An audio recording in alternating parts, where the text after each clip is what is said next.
Hello friends, ಎಲ್ರಿಗೂ ನನ್ನ ಚಾನಲ್ಗೆ ಸ್ವಾಗತ. ಫ್ರೆಂಡ್ಸ್, ರೆಕಾರ್ಡ್ಗೋಸ್ಕರ ಲಾಸ್ಟ್ ವಿಡಿಯೋನಲ್ಲಿ 6 ಪೀಸ್ ಪೆಟಿಕೋಟ್ನ ಡ್ರಾಫ್ಟಿಂಗ್ ಹಾಗೂ ಪ್ಯಾಟರ್ನ್ ಕಟ್ಟಿಂಗ್ನ ತೋರಿಸ್ಕೊಟ್ಟಿದ್ದೇನೆ. ಈ ವಿಡಿಯೋನಲ್ಲಿ ಬಟ್ಟೆ ಮೇಲೆ ಪ್ಯಾಟರ್ನ್ ಹೇಗೆ ಜೋಡಿಸೋದು, ಕಟ್ಟಿಂಗ್ ಹಾಗೂ ಸ್ಟಿಚಿಂಗ್ ಹೇಗೆ ಮಾಡೋದು ಅಂತ ತೋರಿಸ್ತಿದ್ದೀನಿ. ಲಾಸ್ಟ್ ವಿಡಿಯೋ ನೋಡಿಲ್ಲ ಅಂದರೆ ಐ ಬಟನ್ನಲ್ಲಿ ಕೊಟ್ಟಿರ್ತೇನೆ, ಅಲ್ಲೋಗಿ ಕ್ಲಿಕ್ ಮಾಡಿದ್ರೆ ನಿಮಗೆ ಆ ವಿಡಿಯೋ ಸಿಗುತ್ತೆ. ಫ್ರೆಂಡ್ಸ್, ಯಾವುದೇ ಗಾರ್ಮೆಂಟ್ಸ್ ಪ್ಯಾಟರ್ನ್ ಕಟ್ ಮಾಡೋ ಮೊದಲು ನೀಟಾಗಿ ಬಟ್ಟೆನ ಐರನ್ ಮಾಡ್ಕೊಬೇಕು. ಇದರಿಂದ ಪ್ಯಾಟ್ರನ್ ಲೇ ಮಾಡಿ ಮಾರ್ಕ್ ಮಾಡಲು ಸುಲಭ ಆಗುತ್ತೆ, ಹಾಗೆ ಗಾರ್ಮೆಂಟ್ ಫಿನಿಶಿಂಗೂ ಸಹ ಚೆನ್ನಾಗಿ ಬರುತ್ತೆ.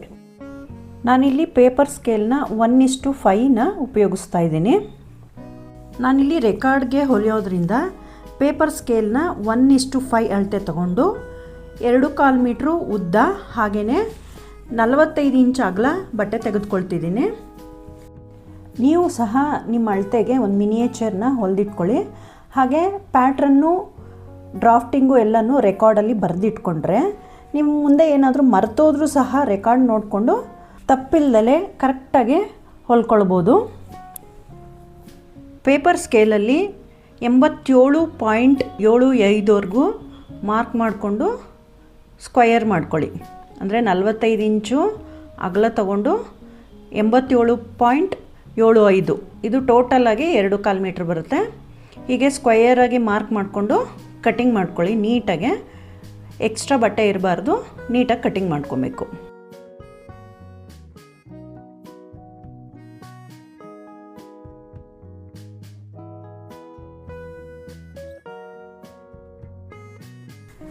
ಐದು ಇಂಚು ಸೈಡ್ ಸೊಂಟದ ಪಟ್ಟಿಗಾಗಿ ಹಾಗೂ ಲಾಡಿ ದಾರಕ್ಕಾಗಿ ಮಾರ್ಕ್ ಮಾಡ್ಕೊಳ್ತಿದ್ದೀನಿ. ಸೊಂಟದ ಸುತ್ತಳತೆ 31 ಇಂಚು ಇರೋದ್ರಿಂದ ನಮಗೆ ಬಾಟಮ್ನಲ್ಲಿ ತುಂಬ ಫ್ಲೇರ್ ಏನು ಬೇಕಾಗಲ್ಲ. ಆದ್ದರಿಂದ ಈ 5 ಇಂಚನ್ನ ಕಟ್ ಮಾಡ್ಕೊಳ್ತೇವೆ.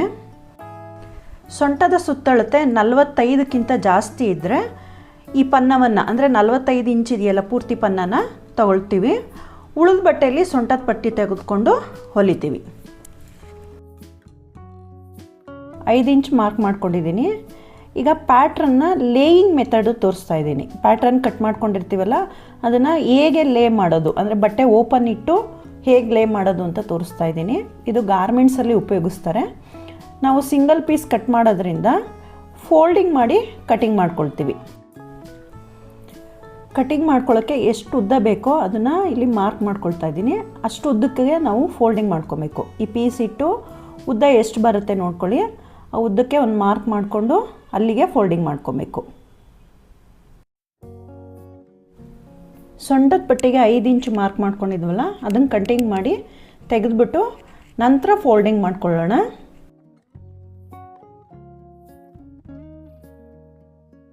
ಪ್ಯಾಟ್ರನ್ ಇಟ್ಟು ಮಾರ್ಕ್ ಮಾಡಿದ್ವಲ್ಲ ಅಲ್ಲಿಗೆ ಉದ್ದವನ್ನು ಮಡ್ಚ್ಕೊಳ್ಳಿ. ಮತ್ತೊಂದು ಸತಿ ಉದ್ದನ ಚೆಕ್ ಮಾಡ್ಕೊಳ್ಳಿ, ಹೆಚ್ಚು ಕಮ್ಮಿ ಮಾಡ್ಕೊಂಬೇಡಿ. ಉದ್ದ ನೋಡ್ಕೊಂಡ ನಂತರ ಮಧ್ಯಕ್ಕೆ ನಾನು ಯಾವ ರೀತಿ ಮಡ್ಚ್ತಿದ್ದೀನೋ ಅದೇ ರೀತಿ ಮಡ್ಚ್ಕೊಳ್ಳಿ. ಎಕ್ಸ್ಟ್ರಾ ಬಟ್ಟೆ ನಮಗೆ ಕೆಳಗಡೆ ಕಾಣಬೇಕು, ಆ ರೀತಿ ಮಡ್ಚ್ಕೊಬೇಕು. ಮಡ್ಚ್ಕೊಂಡ್ಮೇಲೆ ಸೆಂಟ್ರ್ ಪ್ಯಾಟ್ರನ್ ಇದೆಯಲ್ಲ ಅದನ್ನು ಸೆಂಟ್ರಿಗೆ ಫೋಲ್ಡ್ ಮಾಡಿ ಈ ರೀತಿ ಇಟ್ಕೊಳ್ಳಿ. ಸಿಂಗಲ್ ಪೀಸ್ ಪ್ಯಾಟ್ರನ್ ಇಟ್ಕೊಂಡ್ರೂ ನಡೆಯುತ್ತೆ, ಆದರೆ ದೊಡ್ಡ ಪೀಸ್ ಇದೆಯಲ್ಲ ಅದನ್ನು ಫೋಲ್ಡ್ ಮಾಡಿ ಈ ರೀತಿ ಇಟ್ಕೊಂಡು ಮಾರ್ಕ್ ಮಾಡಿ. ಇದೊಂದೇ ಮಾರ್ಕ್ ಸಾಕಾಗುತ್ತೆ. ಆದ್ರೂ ಕೆಳಗಡೆ ಶೇಪ್ಗೋಸ್ಕರ ಇನ್ನೊಂದು ಸಣ್ಣ ಪ್ಯಾಟ್ರನ್ ಇದೆಯಲ್ಲ ಸಿಂಗಲ್ ಪೀಸ್ ಪ್ಯಾಟ್ರನ್ನು, ಆ ಪ್ಯಾಟ್ರನ್ ಇಟ್ಟು ಮತ್ತೊಂದು ಸತಿ ಮಾರ್ಕ್ ಮಾಡ್ಕೊಳ್ಳಿ. ಇದು ಓಪನ್ ಸೈಡ್ ಬರುತ್ತೆ, ಸ್ಟ್ರೈಟ್ ಇರಲ್ಲ, ಇನ್ನು ಓಪನ್ ಸೈಡ್ ಬರುತ್ತೆ. ಆದರೆ ಈ ಕಡೆ ಫೋಲ್ಡಿಂಗ್ ಸೈಡ್ ಬರುತ್ತೆ. ಈಗ ಸ್ಟ್ರೈಟಾಗಿ ಕಟ್ ಮಾಡ್ಕೊಳ್ಳಿ. ಸ್ಟ್ರೈಟಾಗಿ ಕಟ್ ಮಾಡಿಕೊಂಡು ಈ ಲೈನನ್ನು ಕಟ್ ಮಾಡಬೇಕು. ನೋಡಿ, ಫೋಲ್ಡಿಂಗ್ ಈ ರೀತಿ ಇದೆ. ಇದನ್ನು ಸ್ಟ್ರೈಟಾಗಿ ಕಟ್ ಮಾಡ್ಕೊಳ್ಳಿ. ಕಟ್ ಮಾಡಿಕೊಂಡು ಎಲ್ಲವನ್ನು ಜೊತೆಗೆ ಸೇರಿಸ್ಕೊಬೇಕು. ಎಲ್ಲವನ್ನು ಜೊತೆಗೆ ಸೇರಿಸ್ಕೊಂಡು ಇಲ್ಲಿ ಮಾರ್ಕ್ ಇರುತ್ತಲ್ಲ ಆ ಮಾರ್ಕ್ಗೆ ಶೇಪನ್ನು ಕೊಡಬೇಕು. ಈ ಶೇಪ್ ಇದ್ದರೆ ಹೊಲ್ದಾಗ ತುದಿ ಬರುತ್ತೆ, ಅಂದರೆ ಹೊಲ್ದಿರೋ ಸೈಡು ತುದಿ ಬಂದುಬಿಡುತ್ತೆ. ಆವಾಗ ಫೋಲ್ಡಿಂಗ್ ಮಾಡೋದಕ್ಕೆ ಹೆಚ್ಚು ಕಮ್ಮಿ ಆಗುತ್ತೆ. ಆದ್ದರಿಂದ ಈ ರೀತಿ ಶೇಪನ್ನು ಕೊಡಬೇಕು. ಶೇಪ್ ಕೊಟ್ಟಾದಮೇಲೆ ನೋಡಿ, ಇಲ್ಲಿ ಫೋಲ್ಡಿಂಗ್ ಮಾಡ್ಕೊಂಡಿದ್ವಲ್ಲ ಅದು ಓಪನ್ ಇರಲ್ಲ, ಅದನ್ನು ಓಪನ್ ಮಾಡ್ಕೊಳ್ಳಿ. ಎಕ್ಸ್ಟ್ರಾ ಬಟ್ಟೆ ತೊಗೊಂಡಿದ್ವಲ್ಲ ಅದು ಇಲ್ಲಿ ಉಳಿಯುತ್ತೆ. ನಿಮಗೆ ಲಾಡಿ ದಾರಕ್ಕೆ ಅಥವಾ ಸೊಂಟದ ಪಟ್ಟಿಗೆ ಬೇಕಾದರೆ ಇದನ್ನು ಉಪಯೋಗಿಸ್ಕೊಬೋದು. ನಾವಿಲ್ಲಿ ಕಟಿಂಗ್ ಮಾಡ್ಕೊಂಡಿರೋದು ಟೋಟಲಾಗಿ ನಮಗೆ 6 ಪೀಸ್ ಸಿಗುತ್ತೆ. ಸಿಂಗಲ್ ಪೀಸ್ ಅವು 4 ಸಿಗುತ್ತೆ, ಡಬಲ್ ಪೀಸ್ ಅವು 1 ಸಿಗುತ್ತೆ. ನೋಡಿ ಕ್ರಾಸನ್ನು ಕ್ರಾಸಾಗೆ ಇಡುತ್ತಾ ಜಾಯಿನ್ ಮಾಡ್ಕೊಬೇಕು. ಈ ರೀತಿ ಇಟ್ಕೊಂಡು ನೋಡಿ ಈ ಸಣ್ಣ ಪೀಸನ್ನು ಮೇಲ್ಗಡೆ ಈ ರೀತಿ ಇಟ್ಕೊಳ್ಳಿ. ಎಲ್ಲವನ್ನು ಇದೇ ರೀತಿ ಇಟ್ಕೊಂಡು ಅರ್ಧ ಇಂಚ್ ಬಿಡ್ತಾ ಸ್ಟಿಚ್ ಹಾಕಬೇಕು. 1 ಇಂಚು ಎಲ್ಲ ಸ್ಟಿಚ್ ಹಾಕಬೇಡಿ, ಅರ್ಧ ಇಂಚ್ ಮಾತ್ರ ಸ್ಟಿಚ್ ಹಾಕಬೇಕು. ಯಾಕಂದರೆ ನಾವು ಅಳತೆ ತೊಗೊಂಡಿರೋದು ಅರ್ಧ ಇಂಚ್ಗೆ, ಅದಕ್ಕೆ ಅರ್ಧ ಇಂಚಿಗೆ ಮಾತ್ರ ಸ್ಟಿಚ್ ಹಾಕಬೇಕು. ಇಲ್ಲಿಂದ ತಗೊಂಡು ಕೆಳಗಡೆವರೆಗೂ ಸ್ಟಿಚ್ ಹಾಕಬೇಕು. ಈ ಪೀಸ್ನ ಜಾಯಿನ್ ಮಾಡಿ ತೋರಿಸ್ತೀನಿ.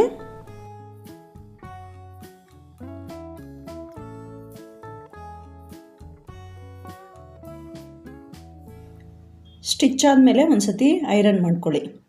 ಬಟ್ಟೆ ಒಂದೇ ಕಡೆ ಮಲಗಿರಬೇಕು, ಅಂದರೆ ಒಂದೇ ಕಡೆ ಐರನ್ ಮಾಡಬೇಕು.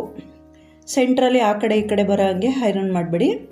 ಈ ರೀತಿ ನೀಟಾಗಿ ಐರನ್ ಮಾಡ್ಕೊಳ್ಳಿ. 2 ಪೀಸನ್ನು ಐರನ್ ಮಾಡಿಕೊಂಡು 2 ಪೀಸನ್ನು ಜಾಯಿನ್ ಮಾಡಬೇಕು. 2 ಪೀಸ್ ಐರನ್ ಮಾಡ್ಕೊಂಡ್ಮೇಲೆ 2ನ್ನು ಜಾಯಿನ್ ಮಾಡ್ಕೊಳ್ಳಿ. ನಾನು ಯಾವ ರೀತಿ ಇಡ್ತಿದ್ದೀನೋ ಅದೇ ರೀತಿ ಇಟ್ಟು ಇಲ್ಲೂ ಸಹ ಅರ್ಧ ಇಂಚಿಗೆ ಸ್ಟಿಚ್ ಹಾಕಬೇಕು. 2ನ್ನು ಜಾಯಿನ್ ಮಾಡಿಕೊಂಡು ಐರನ್ ಮಾಡ್ಕೊಳ್ತಾ ಇದ್ದೀನಿ. ಐರನ್ ಮಾಡಿಕೊಂಡು ಬೇಕಾದರೆ ನೀವು ಒಂದು ಟಾಪ್ ಸ್ಟಿಚ್ಚನ್ನು ಹಾಕ್ಕೊಬೋದು. ನೋಡಿ ಈ ರೀತಿ ಟಾಪ್ ಸ್ಟಿಚ್ಚನ್ನು ಹಾಕ್ಕೊಬೋದು. ನಾನಿಲ್ಲಿ ಟಾಪ್ ಸ್ಟಿಚ್ಚನ್ನು ಹಾಕ್ತಿಲ್ಲ. ಈ ಸೈಡನ್ನು ಓಪನಿಂಗಿಗೋಸ್ಕರ ಫೋಲ್ಡಿಂಗ್ ಮಾಡ್ತಾಯಿದ್ದೀನಿ. ಓಪನಿಂಗ್ ಹತ್ರ ಫೋಲ್ಡಿಂಗ್ ಮಾಡ್ಕೊಳ್ಳೋಕ್ಕೆ 4ರಿಂದ 5 ಇಂಚ್ವರೆಗೂ ತೊಗೊಂಡು ಫೋಲ್ಡಿಂಗ್ ಮಾಡ್ಕೊಬೇಕು. 2 ಕಡೆ ಸೇಮ್ ತೊಗೊಬೇಕು. ಸೇಮ್ ತೊಗೊಂಡು ಫೋಲ್ಡಿಂಗ್ ಮಾಡ್ಕೊಬೇಕು.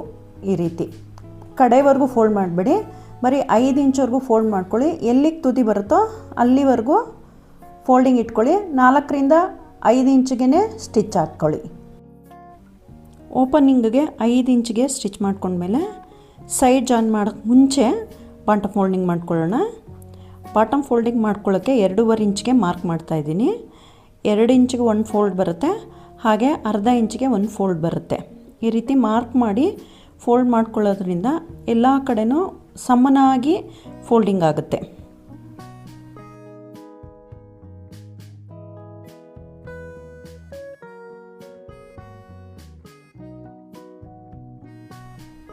ಮೊದಲು 2.5 ಇಂಚಿಗೆ ಐರನ್ ಮಾಡ್ಕೊಂಡು ಹೋಗಬೇಕು. ನೋಡಿ ಈ ರೀತಿ ಐರನ್ ಮಾಡಿ 2.5 ಇಂಚಿಗೆ ಫೋಲ್ಡಿಂಗ್ ಮಾಡಿಕೊಂಡು ಐರನ್ ಮಾಡ್ಕೊಬೇಕು.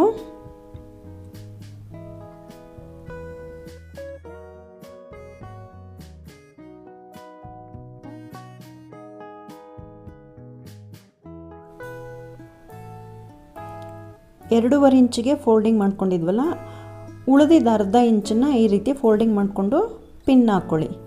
ಪಿನ್ ಹಾಕ್ಕೊಂಡ್ರೆ ಹೊಲಿಯುವಾಗ ಸುಲಭ ಆಗುತ್ತೆ. ಇದೇ ರೀತಿ ಕಡೆವರೆಗೂ ಪಿನ್ ಹಾಕ್ಕೊಂಡು ಇಟ್ಕೊಂಡು ಸ್ಟಿಚ್ ಮಾಡಬೇಕು. ಸುತ್ತ ಪಿನ್ ಹಾಕ್ಕೊಂಡ್ಮೇಲೆ ಬೇಕಾದರೆ ಒಂದು ಸತಿ ಐರನ್ ಮಾಡ್ಕೊಳ್ಳಿ. ಹಾಗೆಯೇ ಈ ಓಪನಿಂಗ್ಗೆ ಸ್ಟಿಚ್ ಹಾಕಿದ್ವಲ್ಲ, ಆ ಸ್ಟಿಚ್ಚನ್ನು ಬಿಡುತ್ತಾ, ಅಂದರೆ ಓಪನಿಂಗ್ ಬಿಡುತ್ತಾ ತುದಿಯಿಂದ ಈ ತುದಿವರೆಗೂ ಅರ್ಧ ಇಂಚಿಗೆ ಸ್ಟಿಚ್ ಹಾಕಬೇಕು.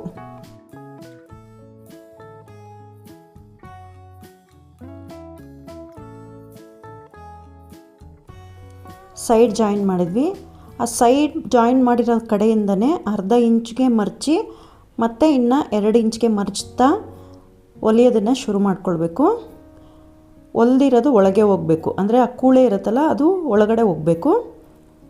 ಆ ರೀತಿ ಸ್ಟಿಚಿಂಗ್ ಮಾಡಬೇಕು. ಫೋಲ್ಡಿಂಗ್ ತುದಿಗೆ ಸ್ಟಿಚ್ ಹಾಕಬೇಕು, ಮಧ್ಯಕ್ಕೆಲ್ಲ ಹಾಕಬೇಡಿ.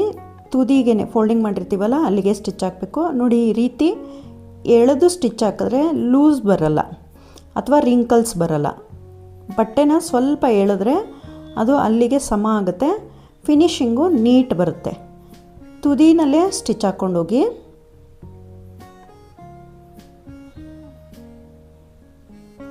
ಸುತ್ತ ಒಂದು ಸ್ಟಿಚ್ ಬರಬೇಕು. ಅದೇ ರೀತಿ ಎಳಿತಾ ನಾವು ಸ್ಟಿಚ್ ಮಾಡ್ಕೊಂಡು ಹೋದರೆ ಫಿನಿಶಿಂಗು ನೀಟಾಗಿ ಬರುತ್ತೆ. ನೋಡಿ ಎಕ್ಸ್ಟ್ರಾ ಬಟ್ಟೆ ಇರೋದನ್ನು ಒಳಗಡೆ ಸೇರಿಸ್ಬೇಕು, ಆಮೇಲೆ ಸ್ಟಿಚ್ ಹಾಕಬೇಕು.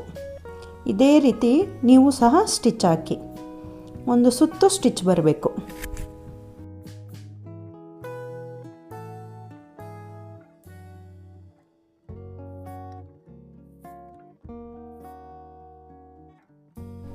ಬಾಟಮ್ ಫೋಲ್ಡಿಂಗು ಆದಮೇಲೆ ಈ ರೀತಿ ಕಾಣುತ್ತೆ.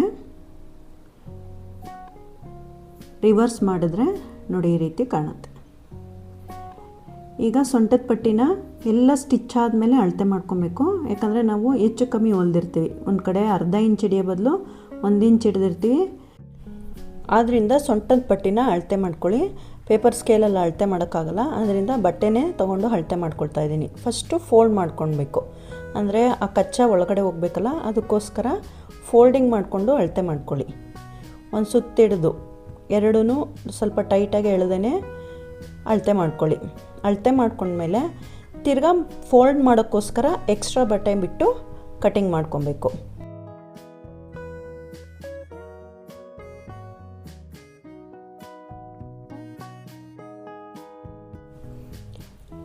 ಈ ಪೀಸು 5 ಇಂಚು ಉದ್ದ ಇರೋದ್ರಿಂದ ಸೆಂಟ್ರಿಗೆ ಫೋಲ್ಡ್ ಮಾಡಿಕೊಂಡು ಐರನ್ ಮಾಡ್ಕೊಳ್ಳಿ. ಹಾಗೆಯೇ ಆ ಕಡೆ ಅರ್ಧ ಇಂಚು ಈ ಕಡೆ ಅರ್ಧ ಇಂಚು ಫೋಲ್ಡ್ ಮಾಡ್ತಾ ಇನ್ನೊಂದು ಸತಿ ಐರನ್ ಮಾಡ್ಕೊಳ್ಳಿ. ಈ ಥರ ಮಾಡ್ಕೊಳ್ಳೋದ್ರಿಂದ ಹೊಲಿಯೋದಕ್ಕೆ ಸುಲಭ ಆಗುತ್ತೆ. ಅರ್ಧ ಇಂಚು ಫೋಲ್ಡಿಂಗ್ ಮಾಡ್ಕೊಂಡ್ಮೇಲೆ ಆ ಕಡೆ ಮತ್ತು ಈ ಕಡೆ ಫೋಲ್ಡಿಂಗ್ ಮಾಡ್ತೀವಲ್ಲ, ಅದನ್ನು ಒಂದು ಸತಿ ಫೋಲ್ಡ್ ಮಾಡಿ ಐರನ್ ಮಾಡ್ಕೊಳ್ಳಿ.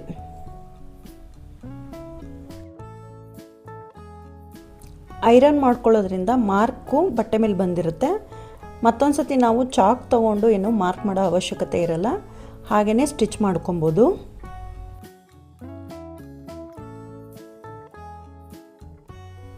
ಐರನ್ ಮಾಡ್ಕೊಂಡಿರೋಂಥ ಈ ಸೊಂಟದ ಪಟ್ಟಿನ ಸೆಂಟ್ರಿಗೆ ಹಿಡಿದು ಮಾರ್ಕ್ ಮಾಡ್ಕೊಳ್ಳಿ.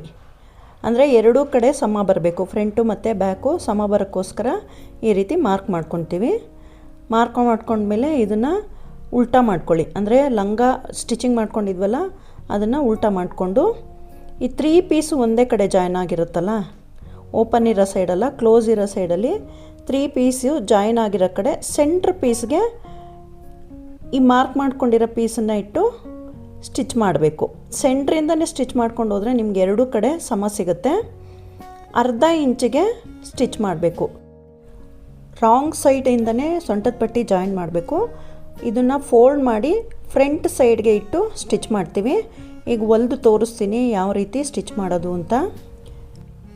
ಎಲ್ಲಿ ಹೊಲಿಯೋದಕ್ಕೆ ತೋರಿಸಿದ್ನೋ ಅಲ್ಲೇ ಇಟ್ಕೊಳ್ತಾ ಇದ್ದೀನಿ. ಅಂದರೆ ಸೆಂಟ್ರಿಂದನೇ ಹೊಲಿತಾ ಇದ್ದೀನಿ. ಫುಲ್ಲು ಒಂದೇ ಸತಿ ಪಟ್ಟಿ ಜೋಡಿಸ್ತಿಲ್ಲ, ಸೆಂಟ್ರಿಂದನೇ ಹೊಲ್ಕೊಳ್ತಾ ಇದ್ದೀನಿ. ಅರ್ಧ ಇಂಚಿಗೆ ಸ್ಟಿಚ್ ಮಾಡ್ಕೊಬೇಕು. ಅರ್ಧ ಇಂಚ್ಗಿಂತ ಜಾಸ್ತಿ ಮಾಡಬೇಡಿ, ಇಲ್ಲಾಂದರೆ ಪಟ್ಟಿ ಚಿಕ್ಕ ಆಗಿಬಿಡುತ್ತೆ. ಒಂದು ಸೈಡ್ ಹೊಲ್ದಾಯಿತು, ಇನ್ನೊಂದು ಸೈಡು ಅದೇ ರೀತಿ ಅರ್ಧ ಇಂಚಿಗೆ ಹೊಲ್ಕೊತಾ ಇದ್ದೀನಿ.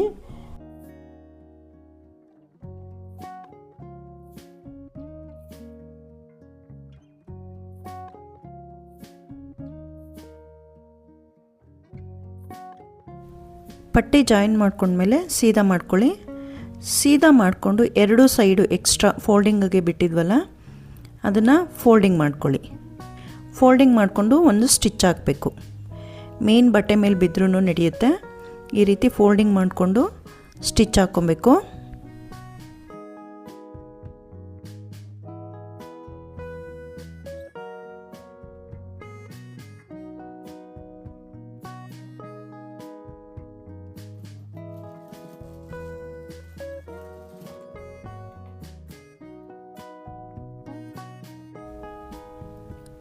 ಈ ರೀತಿ ಇಟ್ಕೊಂಡು ಕೂಳೆ ಇರುತ್ತಲ್ಲ, ಅದನ್ನು ಒಳಗಡೆ ಸೇರಿಸ್ಬೇಕು. ಪಟ್ಟಿ ಒಳಗೆ ಸೇರಿಸಿ ಮೇಲೊಂದು ಟಾಪ್ ಸ್ಟಿಚ್ಚನ್ನು ಹಾಕ್ಕೊಬೇಕು. ಇದನ್ನು ಸಹ ತುದಿನಲ್ಲಿ ಹಾಕಿ ಅರ್ಧ ಇಂಚ್ ಬಿಡ್ತಾ ಹಾಕಬೇಡಿ, ಪೂರ್ತಿ ತುದಿನಲ್ಲೇ ಸ್ಟಿಚ್ ಹಾಕಬೇಕು.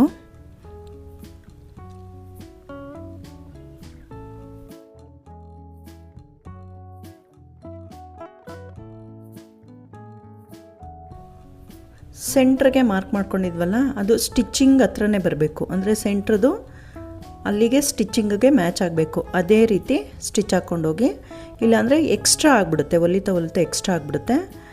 ಈ ರೀತಿ ಫೋಲ್ಡ್ ಮಾಡಿಕೊಂಡು ಸ್ವಲ್ಪ ಎಳೆದು ಸ್ಟಿಚ್ ಹಾಕಿದ್ರೆ ಆ ಸುಕ್ಕು ಬರಲ್ಲ, ನೀಟಾಗಿ ಬರುತ್ತೆ. ಈಗ ತುದಿನಲ್ಲಿ ಸ್ಟಿಚ್ ಹಾಕಿ ಎಂಡಲ್ಲಿ ಲಾಕ್ ಮಾಡಬೇಕು. ಅಂದರೆ ಬಾಟಕ್ ಥರ ಮಾಡಿ ಫಿನಿಶ್ ಮಾಡಿದ್ರೆ ಅದು ಥ್ರೆಡ್ಡು ಬಿಚ್ಕೊಳ್ಳಲ್ಲ. ಸೊಂಟದ ಪಟ್ಟಿ ಹೊಲಿದ್ಮೇಲೆ ಲಾಡಿ ದಾರ ಇನ್ಸರ್ಟ್ ಮಾಡಬೇಕು. ಇದು ಮಿನಿಯೇಚರ್ ಆದ್ದರಿಂದ ತುಂಬ ಚಿಕ್ಕದು ಲಾಡಿದಾರೆ ಹೊಲಿಬೇಕಾಗುತ್ತೆ. ಆದ್ದರಿಂದ 3 ಇಂಚು ಸ್ಟ್ರಿಪ್ ಬಟ್ಟೆನ ಕಟ್ ಮಾಡ್ಕೊಂಡಿದ್ದೀನಿ. 21, 21 ಮತ್ತು 21 3ರಷ್ಟು ತೊಗೊಂಡಿದ್ದೀನಿ. 3ರಷ್ಟು ತಗೊಂಡು ಸೂಜಿ ದಾರ ಸಹಾಯದಿಂದ ಲಾಡಿದಾರನ ಇನ್ಸರ್ಟ್ ಮಾಡಿದ್ದೀನಿ. ಈ ರೀತಿ ನಾವು ರೆಕಾರ್ಡ್ಗೋಸ್ಕರ 6 ಪೀಸ್ ಪೆಟಿಕೋಟ್ನ ಹೊಲ್ಕೊಂಡಿದ್ದೀವಿ. ಫ್ರೆಂಡ್ಸ್, ಯಾರಾದರೂ ಸಬ್ಸ್ಕ್ರೈಬ್ ಮಾಡ್ದಲೇ ನೋಡ್ತಿದ್ರೆ ಸಬ್ಸ್ಕ್ರೈಬ್ ಮಾಡಿ. ಈ ವಿಡಿಯೋ ಇಷ್ಟ ಆದರೆ ಒಂದು ಲೈಕ್ ಮಾಡಿ. ಯಾರಾದರೂ ಟೈಲರಿಂಗ್ ಕಲಿತಿದ್ರೆ ಅವ್ರಿಗೂ ಇದನ್ನು ಶೇರ್ ಮಾಡಿ. ಹಾಗೆ ಬೆಲ್ ಐಕನ್ನ ಒತ್ತಿ. ಇದರಿಂದ ನನ್ನ ವಿಡಿಯೋ ಅಪ್ಲೋಡ್ ಆಗಿದ ತಕ್ಷಣ ನಿಮಗೆ ನೋಟಿಫಿಕೇಷನ್ ಸಿಗುತ್ತೆ. ಓಕೆ ಫ್ರೆಂಡ್ಸ್, ನೆಕ್ಸ್ಟ್ ವಿಡಿಯೋದಲ್ಲಿ ಸಿಗೋಣ.